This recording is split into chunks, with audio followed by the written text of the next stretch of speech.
Come see us on tour in Dallas, Austin, Baltimore, Hartford, Connecticut, Syracuse, New York, Atlantic City, Levittown, Cohoes, and Providence, Rhode Island. Go to jimmydore.com for the link for the cheapest tickets. Everybody, when I told people that you were coming on the show, everybody wanted me to ask you about this documentary on Epstein that you said you were working on it and you had 15 hours of interviews with him, but it never got released. What happened to it? I haven't finished it. So hopefully it's going to be a multi-part. I would hope a Netflix or something like this. It's really going to show. It's called the working title is called The Monster. He's a product of the elite. Everything I think has been put out about him is not exactly the truth. Now, hopefully they're going to release all this information they've got. I think Pam Bondi has it, or the intelligence community has it. They should be releasing, or Christy Nome has it, whether the flight logs are, all those things. So I've got about 12 hours of interviews with him, 12 to 15 hours of interviews that I think will be pretty shocking about how this guy came from nowhere. Because I think he's born in like Coney Island, how he came from nowhere to go to the absolute highest levels of global elite. Right, and who he knew and who he financed. He's one of the leading underwriters of scientific experiments in the world, and a lot of that's dealing with this thing called transhumanism. So I think it's if I ever get it done, or when I get it done, it's going to be quite fascinating. But it's a project I'm working on with my filmmaking team. And so are you surprised there hasn't been a bigger call for an investigation into his death? Because nobody believes he killed himself, but that's what the government tells us. Oh, I think he was murdered. I don't think there's any doubt. And I think his attorneys think he definitely was murdered, and these guys are pretty steady guys. I don't think there's any doubt he was taken out. To me, personally, I don't think there's any doubt he was taken out. I think he was murdered or executed, however you want to say it. Yeah. I have no belief that he killed himself. So do you think Trump's going to want to get to the bottom of that? What happened? I mean, it was obvious they just let him be executed. You know, they sent a guy in and they killed him in prison. And so what do you think Trump's going to want to? I mean, we need someone in power to try to find out what happened, right? Well, Pam Bondi, first off, BOP is something I'm helping since I was a convict already on a misdemeanor. Spent 4 months. I'm working with Jared and Peter Navarro and the others that were jailed or in prison in President Trump's time. We're working on getting new Bureau of Prison leadership, hopefully reformers, and not hopefully, we'll get reformers. The thing has to be reformed. The jail or the prison where he was held temporarily in New York was a known, the hellhole, and with horrible.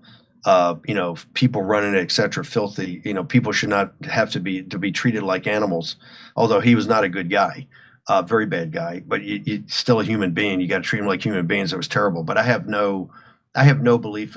There's zero probability that he killed himself. I think he was executed. And remember, Bill Barr ran the Justice Department. You had a bunch of holdovers and careerists running the BOP. I just think it's got to be investigated. Yeah, I think President Trump will, or I think Bureau of Prisons will, Pam Bondi and other people they're going to be associated. I think they'll turn over and start to have a major investigation, which I think they have to. They've already said that they had some sort of investigation into it, but I don't believe it. So now I remember hearing you talk about that these tech guys want some kind of Venetian city-state system of technocratic feudalism. Well, I don't say that. They say that. That's called the network state. Scott Bellagio, I think, is the theoretician. One of Peter Thiel's guys is the theoretician of this, called the network state. So that's their belief. So did you know that it turns out by coincidence that the word Doge is actually the title for the ruler of the Venetian city-state? Yes. Who used the Doge system from about the 8th to the 18th century. So for about 1,000 years. And this is from Wikipedia. The Doge of Venice acted as both the head of state and head of the Venetian oligarchy. Doges were elected for life through a complex voting process. So my question is, how worried should I be about that? Well, I think you should be very worried. There's a couple of great books on this. There's the former Greek, I cannot pronounce his last name, but he wrote a book called Techno-Feudalism that's quite revelatory. But there's a lot of work out there now that people are doing this. I think you should be worried because they're not thinking on the spectrum of kind of, Rachel Maddow on the left and Bannon and these other crazies on the right, and populist nationalists versus progressives, whether you're open borders or more sovereigntists. You're kind of on a spectrum and you argue about that, and it's kind of been passed down from the ages. These guys really think on a different spectrum, a different line, and that is, it's really techno-feudalism. It's this thing of kind of a network state that you would have, instead of thinking in capitalist terms of markets and profits, they would think as digital platforms and rent seekers.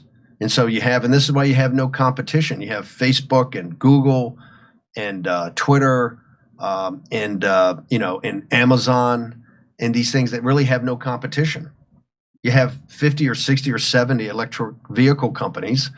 You don't have any real competition to Google, unless you consider DuckDuckGo, which is quite tiny. Right. It's across the board like that. And remember, they've had the progressive kind of sociopathic overlords of Wall Street and the political class in Washington, D.C. created these oligarchs who were all progressive Democrats.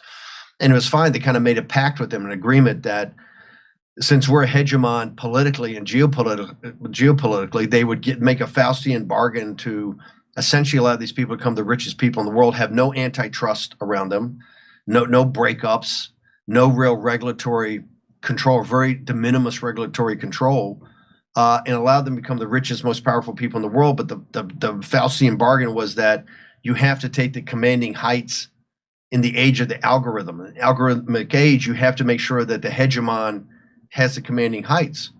And we've seen in the last couple of weeks that, hey, the bargain didn't become true. That number one, TikTok is so much more sophisticated because the two things are social media and artificial intelligence. TikTok's so much more sophisticated than what we've come up with, which is still fairly rudimentary. That the Chinese Communist Party won't even allow the real version of it that's infecting the West to be in mainland China. And then you see artificial intelligence, and whether it was a Chinese PSYOP or Sputnik moment, the difference between DeepSeek and Chat GPT, or our AI version in the West, which is kind of brute force computing, to the fact that you need these massive power centers to power the data centers, and to that net carbon zero and the green and the Green New Deal is kind of gone by the wayside. They don't talk about it anymore because you need 10 times more power than what powers the United States right now. So they would need sustainable, baseload power. They don't need wind every now and again and solar. They need real power, whether it's nuclear, coal, whatever. And so, and turns out that theory, if DeepSeek is correct, that theory of kind of this brute force just computing for artificial intelligence may be the wrong path. It may be a Sputnik moment. And what do? They do exactly what happened in the 2008 financial collapse. In the 2008 financial collapse, which was not Obama's fault, he came in after it, but they went to, Geithner and these guys around Obama, and it was a classic bailout. They took the balance sheet of the Federal Reserve from $880 billion to about $4.5 trillion. That infusion of liquidity propped up the real assets, real estate, and stocks and hedge funds, so the system wouldn't collapse. But it was all that was paid for by middle class people. The taxpayer didn't get warrants, didn't get options, didn't get on the rebound, didn't get real assets. They got nothing. In fact, they took it to zero interest rates. So the little guy's checkbook and his savings account had no interest for years and years and years and years and years. And they knew they were doing this when they did this. There's a book called Lords of Easy Money that talked about the Federal Reserve. The president of the Dallas Federal Reserve argued and said the working class and middle class are going to get destroyed by doing this. And the guys kind of want to tell me, yeah, you're right, but we'll save the system. At the same time, they make this deal with Silicon Valley. And so now these guys come down here at this Sputnik moment, and what's the first thing they do? They turn around and say, we need a bailout. We need a Mercury program, or we need a Marshall Plan. We need $500 billion. We need $1 trillion of government money. We need all the national labs, all the weapons labs, Lawrence Livermore, Sandia. We need them all turned around to artificial intelligence to fuel us that we can live with it. Another bailout. And so now we're in a terrible situation. We're jammed because you're sitting there and you go, you should have Justice Department. You should have the Lena Khan's, and they've got some great people coming in Trump's, Gail Slater, Andrew Ferguson, some real, trust busters to go after them. You should go after these guys right now to break them all up. I don't mean marginal, I mean to break them up and let 1,000 flowers bloom in competition. You can't do that because now they're arguing, hey, we need national champions because now the Chinese Communist Party is ahead of us. Oh, by the way, we need $500 billion. And all the safeguards you're worried about, Bannon, and you got you Luddites and Jimmy Dore, you can't worry about artificial intelligence because we've got to do all metal, no gas, because the Chinese Communist Party could have weapon systems made by artificial general intelligence, which is really machines, teaching machines how to think. And now we're screwed, and we have to kind of step back and let them concentrate further, give them more money to get into a race that now an artificial intelligence arms race where we're going to have very little control over this thing. So we're in a terrible, terrible situation with oligarchs. So you agree that this concentration of power is a horrible thing, but we're in such a bad place we have to let it concentrate even more. Well, I think we would have to. I'm called a neo-Brandeisian, I guess it's pronounced, or Brandeisian after Louis Brandeis. There's two schools of thought in kind of antitrust. One is that the people that are most concerned about concentrations of private power teaming with government power, kind of the Chinese Communist Party model, which is really a form of state capitalism. And that goes after, I guess Louis Brandeis, and it's called neo-Brandeisians. Lena Khan was one, and she had no support, no support by Kamala Harris or Joe Biden or the Biden administration. I think she's actually kind of a hero. If she had support, she would go after these guys. I happen to think that some of the people you're seeing now in the Trump administration wouldn't say they're that, but I actually think they're going to look at the concentrations of power in big tech. These people have started, Mike Davis and Rachel Bovard and Gail Slater all came from the kind of these small NGOs, not for profits, that focused on the too much concentration of power by the tech giants, and they were mocked and ridiculed by conservatives and the right for years, but they're not being mocked now. The other school is the Chicago school, which kind of looks at consumer pricing, and that's how you want to do it. And you get a lot of economics in there. So I don't believe in that. I've seen it. I don't think it gets to the case. I worked in Goldman and M&A for years and years and years at hostile takeovers, being the defender of companies that were having like the Mike Milkens of the world come after them. I see what concentrations of corporate power does and particularly when you have regulatory capture or regulatory merger. And it's very dangerous. Our model here in this country right now is much closer to the Chinese Communist Party than it is to the founders of our republic. I think we're in a very dangerous time of concentration of corporate power. And the progressive left may not see this, but the right definitely does. We saw what happened during COVID. We saw I was debanked. Had my credit cards canceled. President Trump also debanked, has credit cards canceled. So many of the leaders of our movement. So and corporate power got so woke. It's supposed to be so conservative and so Republican. It got so woke as to be offensive.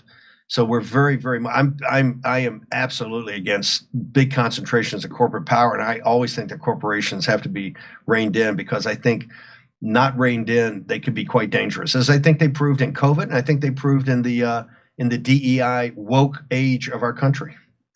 So, you talked about debanking, and Mark Andreessen went on Joe Rogan recently and talked about how his debanking and the debanking of people, which comes from places like billionaires, right? So PayPal can just kick you off.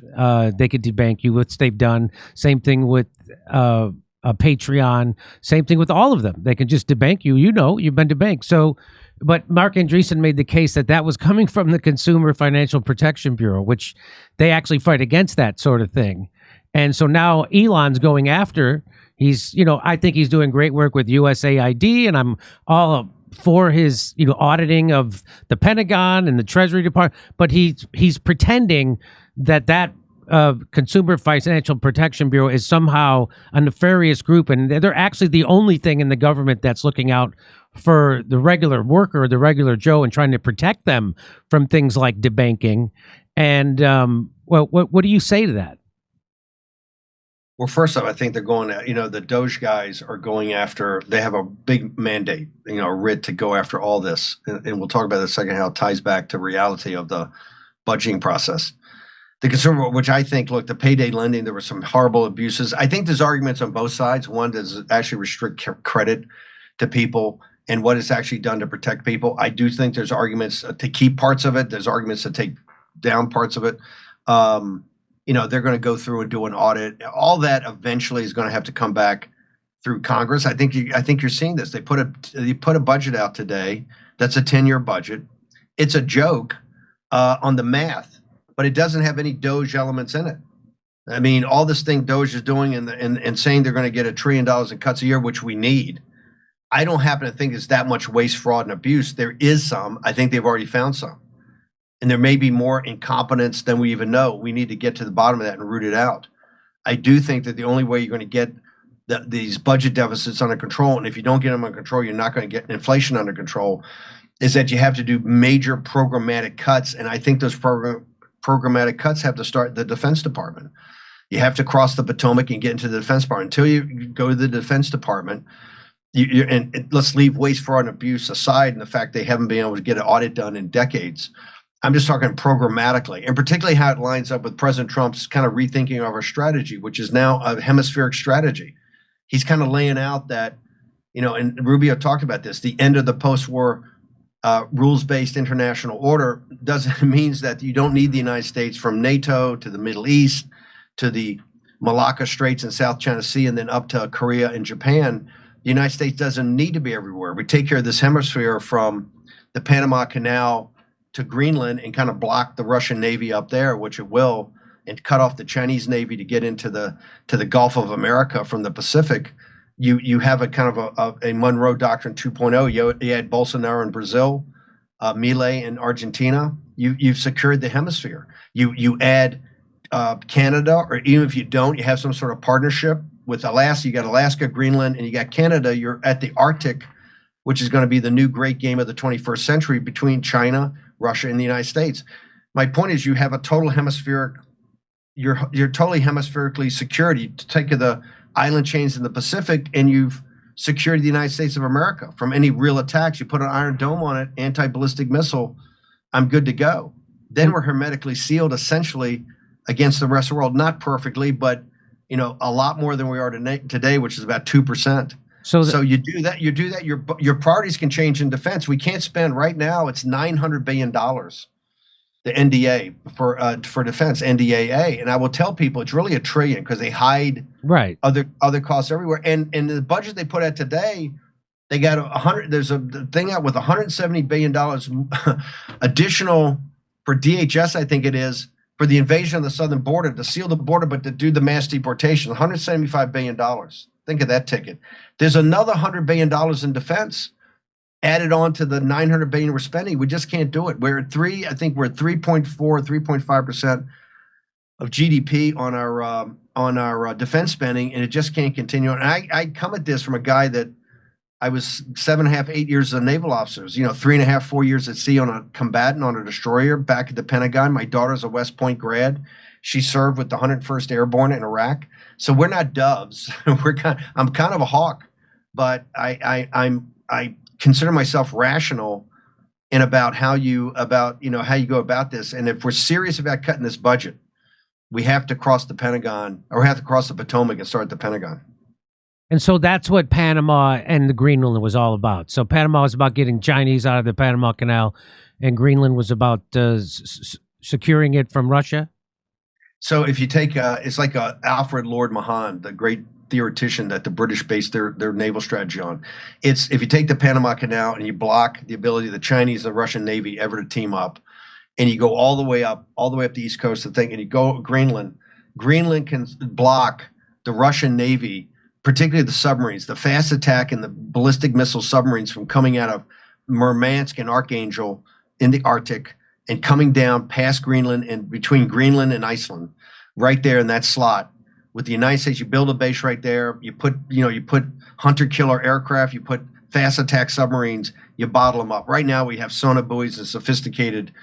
There's also classified, but non-classified. The sonar buoys, you can track them and trail them. Here, you can bottle them up. You bottle up the Russian Navy, and you've secured the United States. You put an Iron Dome on it, and that's kind of expensive, and technologically we can't get there.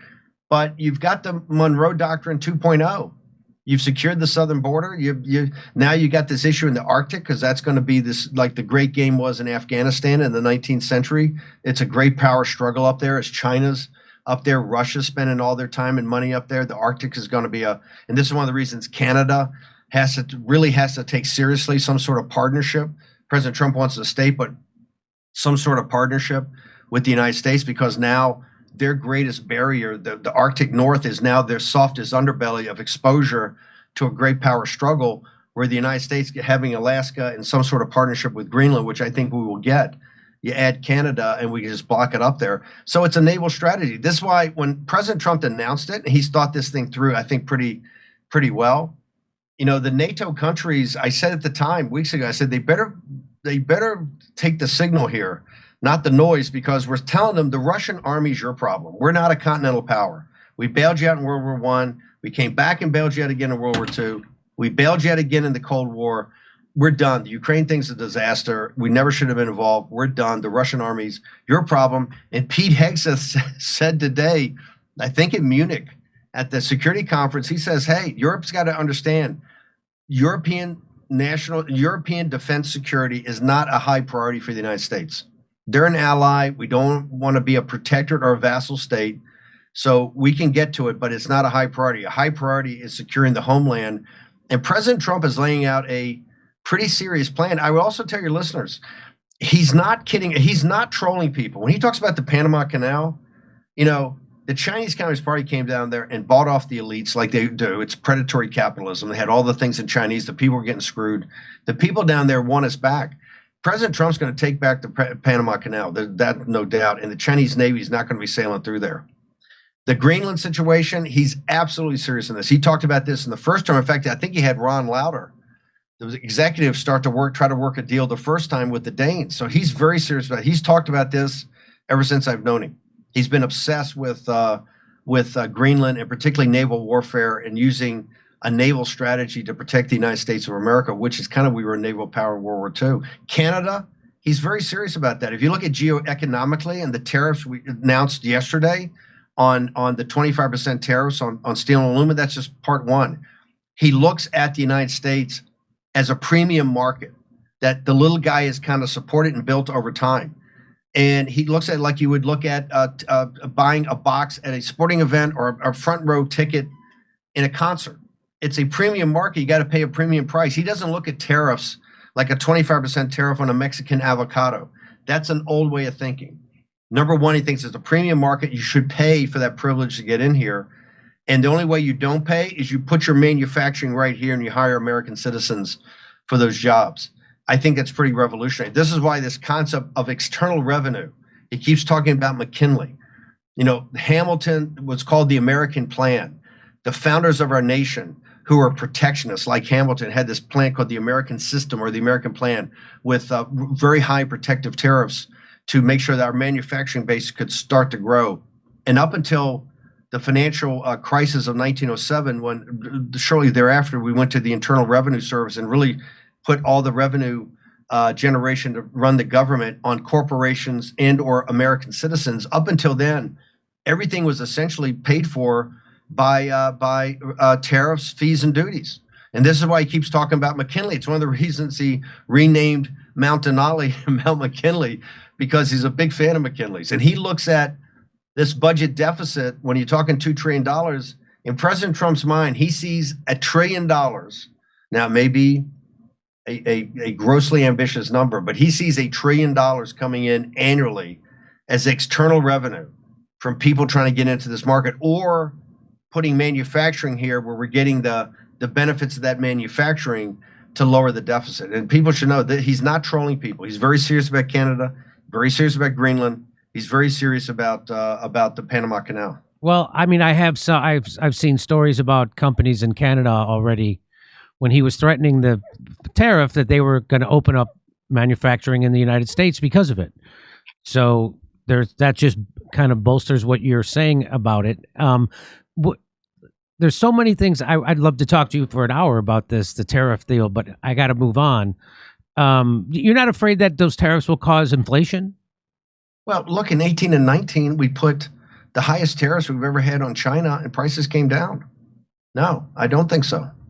I'm not worried about that. Okay. I'm always worried about it, but I think you look at the empirical evidence we've had before that it doesn't. My fears of inflation and I have strong fears of inflation. And if you watch our show today, kind of highlighted with the increase in inflation, and because it comes from too much money being printed.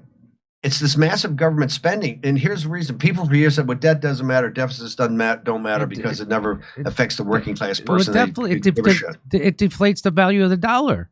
Thank you. It destroys the purchasing power of the dollar. The reverse of that's inflation, and this is where we are. And now people, I think, now, Jimmy. Here's where we're in a terrible position.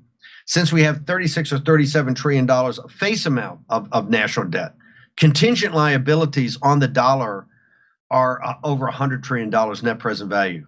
Let's put that aside, but the face amount is that basically a third of that has to be refinanced every year. I think Scott Bessent right now, as Treasury Secretary, has, I don't know, $7 or $9 trillion of government securities he's got to sell. And if you look at the 10-year Treasury, if you start doing this at higher prices, that gets embedded. That financing cost gets embedded into life. I believe right now in this budget, if you look at it, the gross interest expense, not the net, but the gross interest expense, I think, is $1.3 or $1.4 trillion. If that's not the number directionally, it's higher than the defense budget. The debt of our country is one of the leading, if not the leading, national security issue for the nation, because we don't have the flexibility, the range of flexibility. Back for your audience that's old enough to remember the Arab oil embargo and then the inflation that exploded. We paid the price for guns and butter in Vietnam in the late 70s and destroyed Jimmy Carter. When Reagan came in with Volcker, and remember, interest rates, I think, were like 17%. They had to wring that out of it. The United States at the time, we were a manufacturing superpower. We had virtually no debt or very little debt. We had a clean balance sheet. Our working force, our blue-collar working force, was probably the most educated in the world because of the greatness of the American public school system and the Catholic school system. We were a different country. Today, we're not that country. So we're in a financial crisis, and our options and range of alternatives are narrowing every day. That's why 2 weeks ago or last week, when Doge started and the OMB guys just sent out a memo that said, hey, look, we're just taking over here. We just want to put a temporary pause on all money going anywhere because we want to see where this $5 trillion is in the system. MSNBC and people had a meltdown. And that's just talking about where the money is in the system. Think about when you have to start cutting.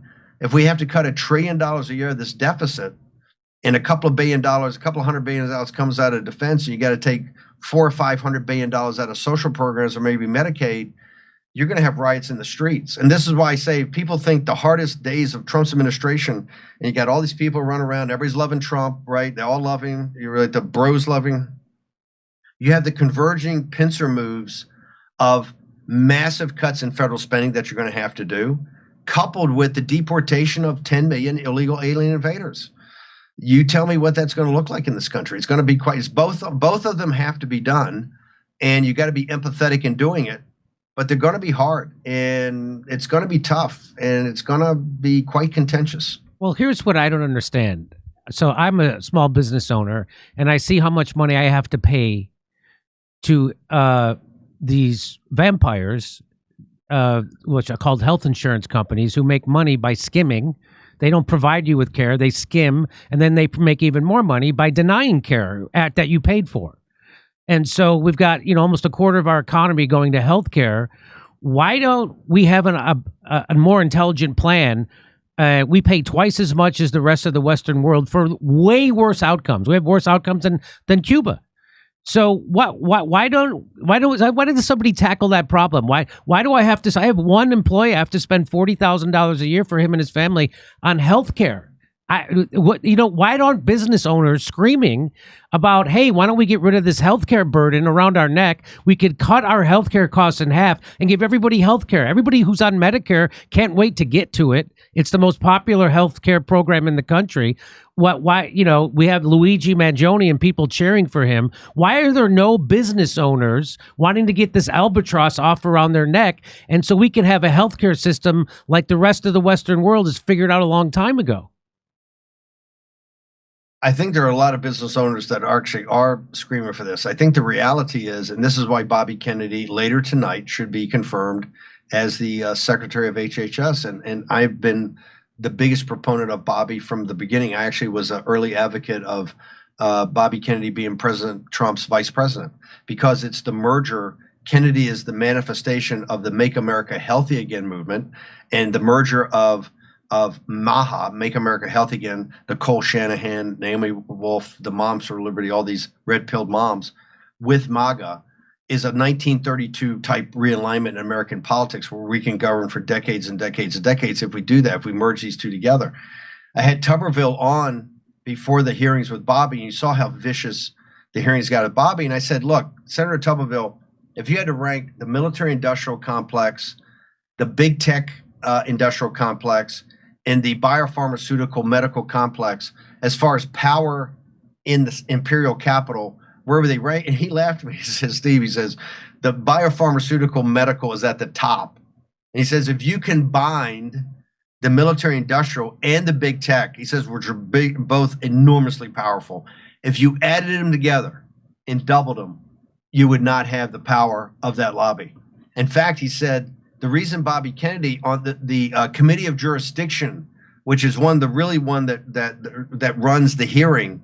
Remember, Bobby Kennedy the first day went to the Finance Committee. The second day he went to see Tuberville and these guys on the Health and Human Services Committee. And the reason is the Health and Human Services guy reports to the Finance Committee. Why? Because Medicaid and Medicare are multi-trillion-dollar combined entities. There's so much cash flows through DC. It's a lot. The insurance companies, the big medical providers, pharma, they have a lock on this town.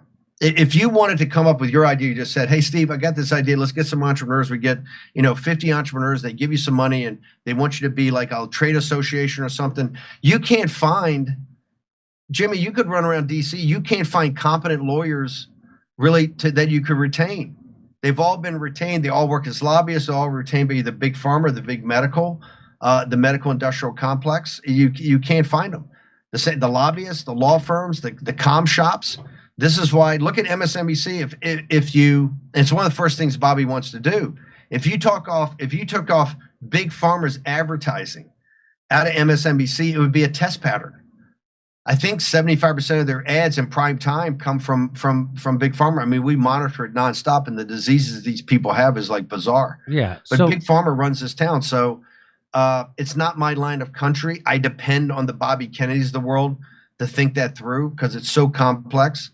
But I know there's many alternatives. I know Bobby's got a lot of things he's thinking of. And the Make America Healthy Again movement, President Trump's going to have its back. And I think you're going to see some amazing things, but they're going to be huge fights. Well, everything's going to be incremental. And so I would just tell folks to, get more information and back the guys like Bobby Kennedy that are here. And if he gets approved tonight, it's historic. Tulsi and Bobby were heavy lifts. I mean, our audience was nonstop on the phones, on email, calling congressmen, sending text messages over the last 4 or 5 weeks to make sure these guys got in here. So I just don't understand why we don't start the insurance pool at the Atlantic and end it at Hawaii. That's how you lower the costs. That's how you start, and you get the middleman out. And, Trump's a ball buster and he's a bull in a china shop, and he could get that done if he wanted to. But there just isn't any will. Even Bobby Kennedy's not for Medicare for all. He's not for that idea of starting the insurance pool at the Atlantic and ending it at Hawaii, that's the only way to solve this. And we could solve it. It's not a Rubik's Cube. We know how the rest of the world does it. We know we spend twice as much. It's crazy. It's what over 100 million Americans have medical debt. It's the craziest system, and Trump is supposed to be the guy breaking those strangleholds on our government, and along with Elon, but it doesn't seem like he has any interest in doing this. But I have to move on, and so Trump said yesterday, I think, that he wants details provided about his 2 assassination attempts. President Trump said he wants the Secret Service to provide him with information about the 2 attempts on his life last year, including details about both suspects, Ryan Routh and Thomas Matthew Crooks. I'm entitled to know I want to find out about the two assassins. Why did the one guy have 6 cell phones, and why did the other guy have foreign apps? Ruth had multiple cellular phones in his car. And regarding the apps, Trump was referencing to reports citing anonymous sources that Crook's phone had foreign encrypted apps on it. The president alleged that the information related to the attempts was withheld by Joe Biden's administration.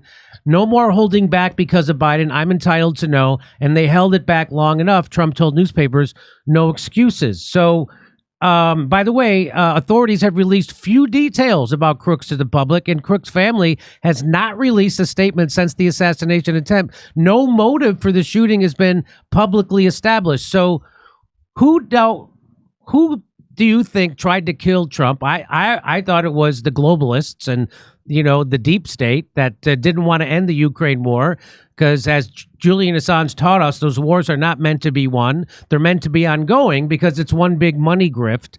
It's a money funneling. The Ukraine war is that's why they didn't want any oversight on any of the money sent there. And now Zelensky's saying he doesn't know where $100 billion went and he wants more money. And so who do you think was trying to kill Trump? And why aren't they still trying? So just let me ask you that. Who do you think was trying to kill Trump?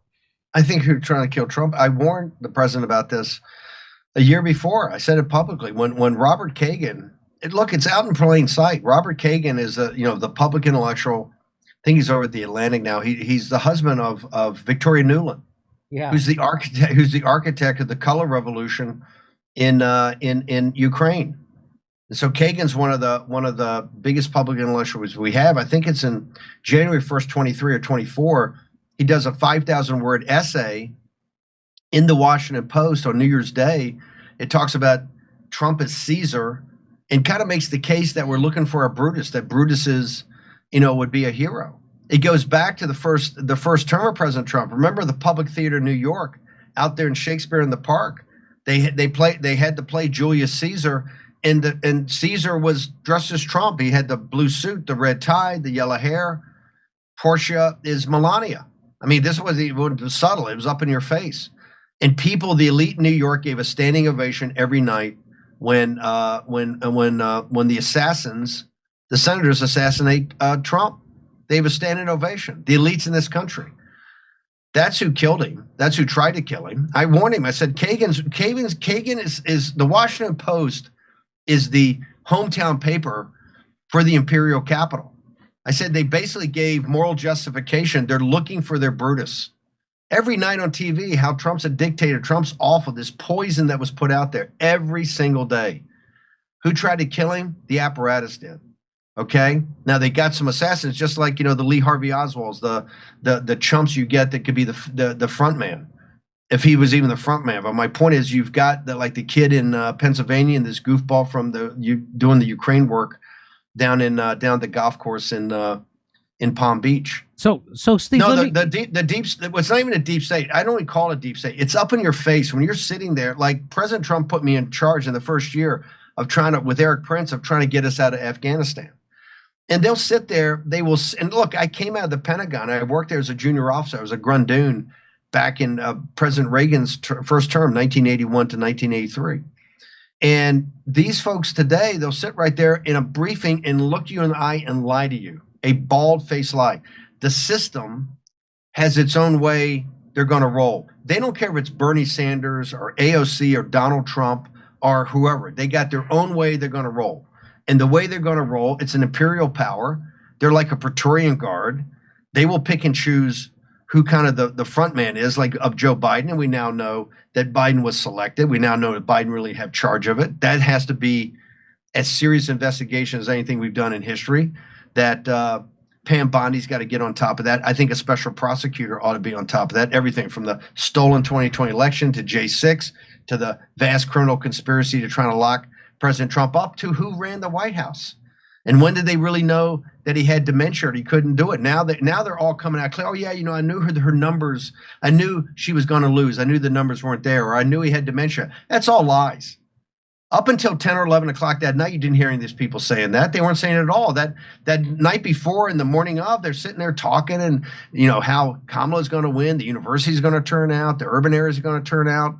Joe Biden, Joe Biden's their supporter, right? All of you never heard any of this until Trump blew her out. And so that all has to be investigated. But I think it's very dear. This is why what Elon's doing, and I don't agree with Elon on a lot of stuff, but this kind of armor-piercing shell that is Doge, right? That is Doge is getting to the heart, I think, of a lot of things in the administrative state. The next thing it has to do is the deep state. When I say the deep state, that's this interlocking between parts of the Defense Department, parts of the FBI, parts of the Justice Department, parts of DHS, parts of CIA, and other elements in DNI. Those interlocking groups have this kind of permanent Praetorian Guard that they run the American empire. They run the hegemon. And so why like did they? I said, as soon as Afghanistan and Iraq's over, they'll figure out how to get you in Ukraine, and that'll be the next money. That'll be the next cash cow until they figure out something else. And so exactly. So why so they had 5,000 FBI agents trying to dismantle MAGA, right? They had 92 felony indictments against Donald Trump. They did all these, and a lot of people say that the 2020 election was not on the up and up. So why would the FBI go from having 5,000 people trying to dismantle MAGA and all the lawfare against Donald Trump? Why would they just roll over and allow him to become president? Why would the deep state allow? That's the part I can't understand. Why would they allow him to become president? Well, think about it. They tried every lawsuit, put him in, 92 indictments on many different locations, run up time and money and the agony and the kind of anxiety you have. Then when he got momentum and he defeated Biden, they tried to take him out physically with an assassination. How does a kid get 8 rounds off? How does he get 8 rounds off for the Secret Service? That guys take him out. It's impossible. From 150 yards away. The places, when I was in the White House, the Secret Service, you're hermetically sealed and you got drones all over the place. You got a command center. It's just inconceivable that was not an inside job. It's just inconceivable. Just knowing how the apparatus is. So how did they do it? They underestimated. They didn't realize that we could dig out these kind of votes. It was divine providence. Look, I was there in 2016. It was divine. That was a providential win. We had a man, we had a plane, we had a message, a mission, and Hillary Clinton as our opponent. And we pulled that out at the very 11th hour. That went down to the wire. President Trump wanted, remember, I thought I did a great job in 2016. We got 63.5 million votes. In 2020, the brother got 74 million votes. And I know the politics of this country pretty well. And I go, wow, where did he pick up another almost 11 million votes? It's amazing. So, but it was providential also that we had that stolen, because I don't think people in this country, this is why so many people that were formerly on the left and people who are formerly hard right are now talking together. This is why Bobby Kennedy's getting approved in Trump's cabinet tonight. This is why Tulsi Gabbard, a progressive congressman, is now head of DNI. This is why you're seeing more and more populists, people like Fetterman that we can work with, people like Ro Khanna that we could work with. You're seeing a whole new reevaluation of politics. Nicole Shanahan, who's a super progressive out in Silicon Valley, is now one of the leaders of the Make America Healthy Again. You're seeing a reformulation and kind of this fourth turning of American politics. We caught them unaware. Also, remember, history shows you when you control the levers of power, you get lazy. This is why did the French Revolution, why did they collapse so quickly? They had every part of power, and all of a sudden they were gone. Because if you go back and study it, they just got lazy. They got cocky. They got arrogant. They just think it's Bannon and Trump and these fucking clowns. We don't need to pay attention of them. So they got Elon Musk dancing around in Pennsylvania. We're not worried about it. We'll shut it down. We'll figure out how to shut this thing down. And guess what? It didn't happen. And that came from years of people working, little guys, not just the precinct strategy to have Trump's back and rebuild and get little victories so we can get some momentum, but it also the hundreds of thousands of people that we trained up on election fraud. There was not a counting table in this country that didn't have MAGA people in there counting those votes this time. We were fully trained up and 100%, basically 100% full. That was a grassroots outpouring for Trump. And look, the deep state, but they're far from finished. Don't think they're just going to sit there. They didn't toss us the keys in 2016. They haven't really tossed us the keys right now. That's why you're seeing such high drama in DC, and that's why I think Elon Musk particularly upsets him about some of the stuff he's got these young Doge guys doing in these different departments and agencies. And Elon, I think, would be the first to admit, He hasn't gotten into the deep state part of it. That's why I keep saying, hey, brother, I'm glad you're doing education. I'm glad. Look, USAID has been something that people worked on for years. That's a slush fund for the CIA and a slush fund for nefarious activities. People have known that. But to get into the CIA, to get into DNI, to really get into the defense program, unless you go cross the Potomac and are prepared to confront the Pentagon, the Mac Daddy of control of this country, you're kidding yourself. So that's why I hope Elon in the next couple of days actually crosses the Potomac and gets into it, because we need those cuts. We need the budget cuts, and I think that's the beginning of piercing what I call the deep state. I mean, I 100% agree with that. I just think that it puts Trump in a lot of peril to do that. I hope he does, though. But I have to, before I let you go. Hold on, you mean peril about potential assassinations now in the White House? I would agree with you. Yeah, I tell President, I am always concerned about his security, and I'm concerned about his security, the internal security. I'm security because, look, if they take out President Trump, I mean, he's, and I know this drives people nuts, but you have General Washington, you have Lincoln, and then you have Trump. This will be known as the age of Trump. When this whole thing's 100 years from now, they won't remember Elon Musk or Steve Bannon, Tucker Carlson, Jimmy Dore. They'll remember Trump, and they'll remember MAGA, this populist movement that came out around this guy. And he's unique. This country generates people like this every 100 years.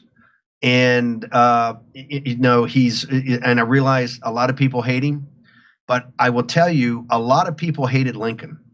And a lot of people hated Washington. You go back and they were on Washington all the times. Those great leaders are disruptors, like FDR and Reagan. During the time they're enormously controversial.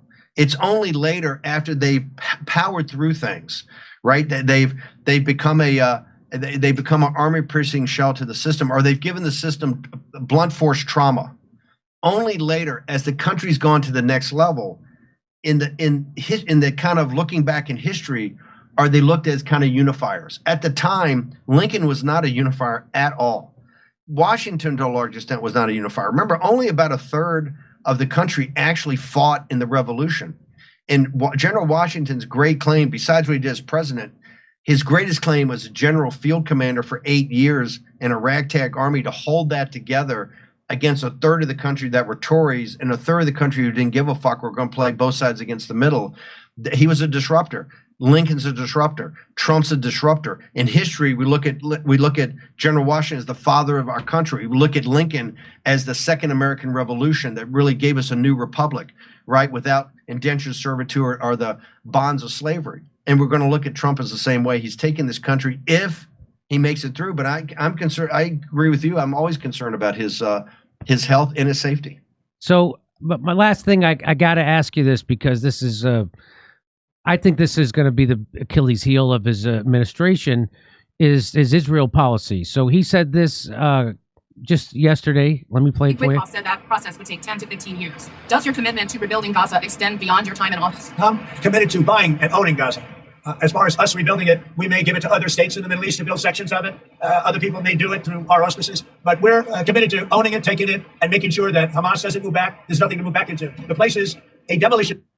So there's nobody to buy it from, A, and B, that's not America first. Here's what he said after he got off the plane. As far as I'm concerned, if all of the hostages aren't returned by Saturday at 12 o'clock, I think it's an appropriate time. I would say cancel it and all bets are off and let hell break out. I'd say they ought to be returned by 12 o'clock on Saturday, and if they're not returned, all of them, not in drips and drabs, not 2 and 1 and 3 and 4 and 2.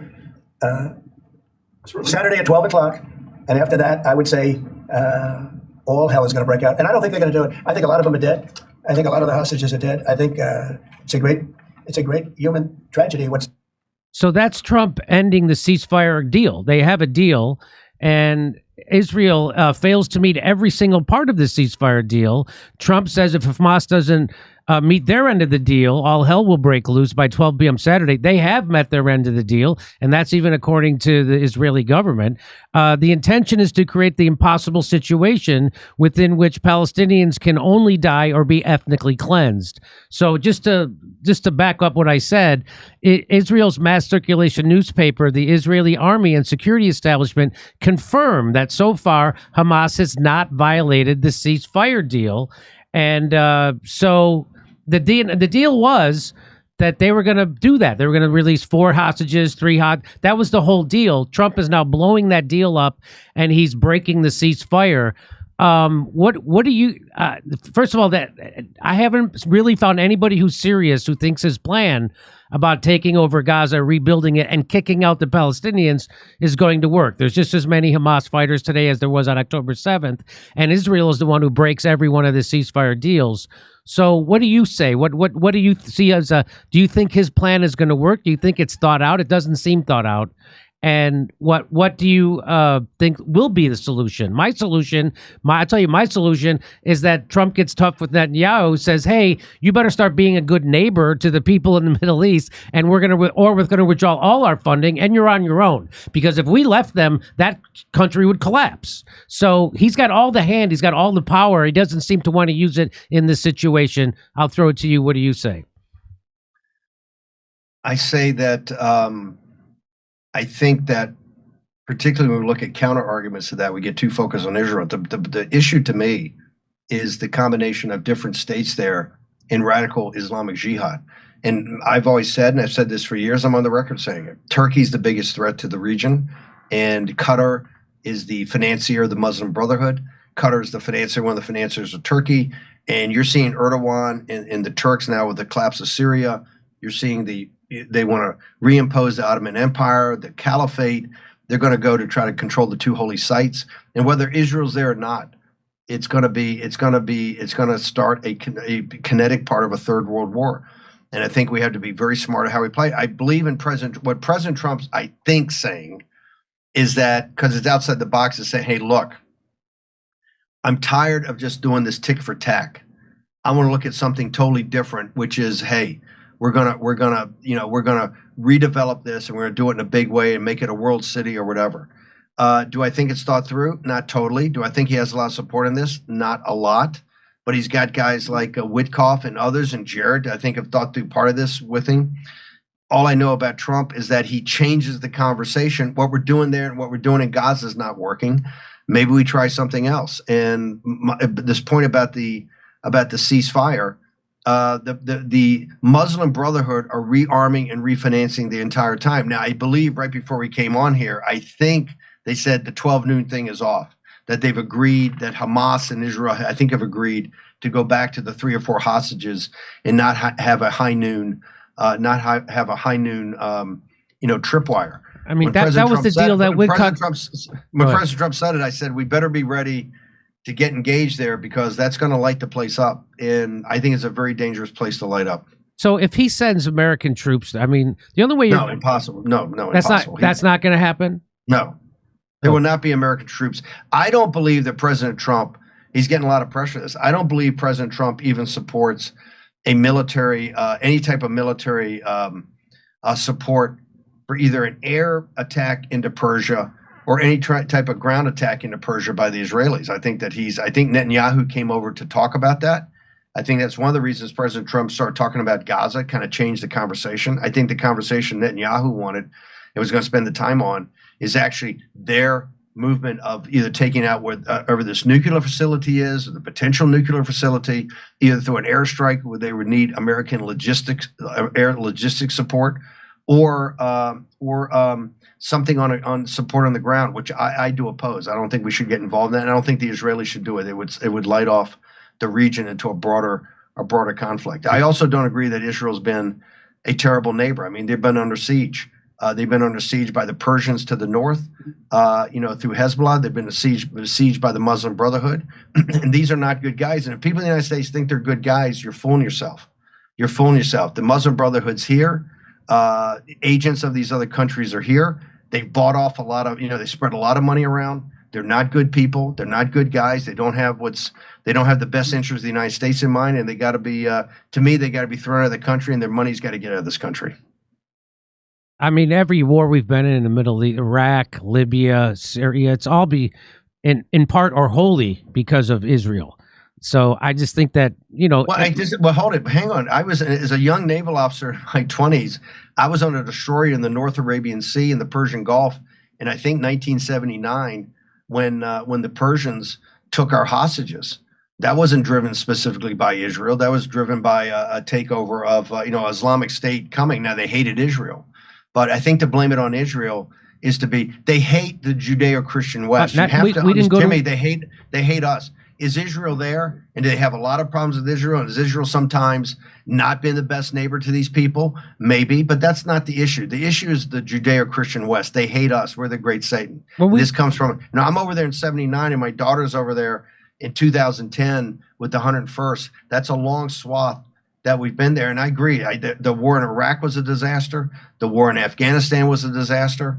And I'm a huge believer of, that's why the hemispheric defensive here is so important. You get the hemispheric defense, then we can pick and choose. Then if we want to, and I think we have to defend Taiwan against the CCP because of the chips.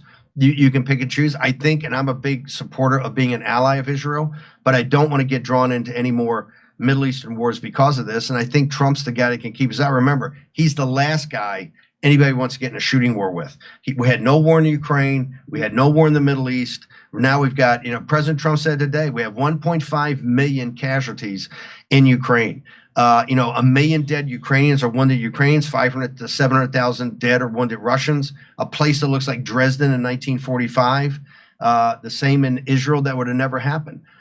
Gaza looks like Dresden. It would have never happened if Trump was there. So if it never happened on Trump's watch, I have a lot of faith that this guy's the kind of guy who can bang some heads and make something happen. And every now and again, he's going to throw you a curveball like, hey, we're going to turn Gaza into beachfront property. And, it's just like, hey, let the guy roll. Let's see what happens. All right. Well, that the hostage taking in Iran was as a result of us overthrowing Mossadegh in 1953, installing a puppet who was an oppressive leader. And that's called blowback. And so that was the blow. And we didn't go to war with Iran. We went to war with Iraq, Libya, Syria, Afghanistan for 20 years. And it was all big money funneling operations. I agree. Okay. It's a disgrace. I agree with that 100%. So we got to get out. Okay. But we can't, I'm a strong believer we can't abandon Israel. I know and I'll tell people, I tell the Israelis this, I said, look, there's a rising tide of some of the smartest people in our movement. Tucker Carlson, Kurt Mills, others. I mean, really smart, dedicated people that are, saying, hey, we got too much involvement there. We're too close to the Israelis. We have to look a different way. And I keep telling people the old fallback position that traditional Catholics or evangelical Christians are going to have, and this is why I think they've got Huckabee as the ambassador, that old fallback position, I don't think exists anymore. And I think Israel's got to do a much better job of presenting its case to the American people. Steve Bannon, host of the War Room, I really appreciate you making time for us today. Thanks. It's been great. I'd love to have you back whenever you're available. I'm a big fan of the show and your comedy. So anytime you want to, Jimmy, I'm honored to be on here. So you just let me know when. Okay. You're a wealth of information. I could talk to you all day. Steve Bannon, ladies and gentlemen, thanks for coming on. Thank you, brother. Appreciate you. Okay. Come see us on tour in Dallas, Austin, Baltimore, Hartford, Connecticut, Syracuse, New York, Atlantic City, Levittown, Cohost, and Providence, Rhode Island. Go to jimmydore.com for the link for the cheapest tickets.